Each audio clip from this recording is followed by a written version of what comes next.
Hello guys, Mahalakshmi ഒരു അടിപൊളി promo. നിങ്ങൾ പ്രേക്ഷകരെ മറക്കരുത്, ഇനി വരുന്നത് ഒരു മഹാ എപ്പിസോഡാണ്. അതിൻ്റെ ഒരു അടിപൊളി പ്രൊമോ തന്നെയാണ്, ഒരു രക്ഷയില്ലാത്ത നിമിഷങ്ങൾ തന്നെ. അതേ കൂട്ടുകാരെ, നമ്മുടെ കോടതിയിൽ നമ്മുടെ മാർക്കോനിട്ട് ഇക്ഷ ഇണ്ണാക്ക് വരപ്പിക്കുന്നുണ്ട് നമ്മുടെ ഓപ്പോസിറ്റ് പരാതിക്കാരിയുടെ ആ ഒരു വക്കീൽ അല്ലേ. അപ്പം നമ്മുടെ മേഘനാഥനൊക്കെ ഇങ്ങനെ അട്ടഹസിച്ച് നിൽക്കുകയാണ്. അപ്പം നമ്മുടെ കോടതിയിലേക്ക് മഹാലക്ഷ്മി വരുന്നുണ്ട്. അപ്പം മഹാലക്ഷ്മിയെ നോക്കി നമ്മുടെ മേഘനാഥൻ ഇങ്ങനെ ഭയങ്കര പുച്ഛ ചിരിയൊക്കെ ചിരിക്കുകയാണ്.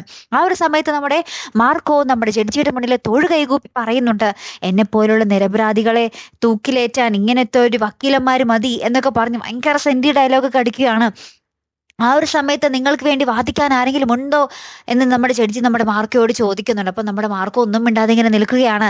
ആ ഒരു സമയത്താണ് പ്രേക്ഷകരെ നമ്മൾക്കൊക്കെ സർപ്രൈസ് ആയിട്ട് നമ്മുടെ കണ്ണൻ ആ ഒരു വക്കീൽ കോട്ടൊക്കെ ആണെങ്കിൽ നമ്മുടെ അനന്തവും കൂടെയുണ്ട്. അനന്തവും വക്കീലിൻ്റെ ആ ഒരു ഡ്രസ്സൊക്കെ ഇട്ടിട്ട് ഒരു എൻട്രി ഉണ്ട് മക്കളെ, ഒരു രക്ഷയില്ലാത്ത ഒരു എൻട്രി ആയിട്ട് കിടിലൻ തന്നെ. എന്നിട്ട് നമ്മുടെ കണ്ണൻ അവിടെ നമ്മുടെ മാർക്കോയ്ക്ക് വേണ്ടി വാദിക്കുന്ന അവിടെ CCTV ദൃശ്യങ്ങളൊക്കെ തെളിവുകൾ വെച്ച് നമ്മുടെ മാർക്കോന്റെ നിരപരാധിത്വം തെളിയിക്കുന്ന ഒരു അടിപൊളി നിമിഷങ്ങൾ തന്നെയാണ്. അപ്പൊ നമ്മുടെ കണ്ണൻ സ്വന്തം ഭാര്യ മഹാലക്ഷ്മിയെയും ആ കോടതിയിൽ ചോദ്യം ചെയ്യുന്നുണ്ട്, നിങ്ങളെ സഹായിച്ചത് ഈ മാർക്കോ അല്ലേ എന്നൊക്കെ പറഞ്ഞിട്ട്. അങ്ങനെയും കുറെ എന്താ പറയാ തെളിവുകളൊക്കെ ശേഖരിക്കുന്നുണ്ട്. അങ്ങനെ ഒരു ഇടിവെട്ട് രംഗങ്ങൾ തന്നെ ആർന്നോട്ട് കൂട്ടുകാരെ പ്രൊമോയിൽ കാണുവാൻ സാധിച്ചത്. അപ്പോൾ ഒരു മഹാ എപ്പിസോഡ് എന്ന് പറഞ്ഞാൽ ഒരു ഒന്നൊന്നര എപ്പിസോഡ് തന്നെ ആയിരിക്കും. ഫുള്ള് നമുക്ക് മുഴുനീളം ഒരു അടിപൊളി രംഗങ്ങൾ തന്നെ ആയിരിക്കും. കാത്തിരുന്ന് തന്നെ കാണാം. അപ്പോൾ അടുത്തൊരു വീഡിയോയുമായി വരുന്നത് വരയ്ക്കും. Good bye.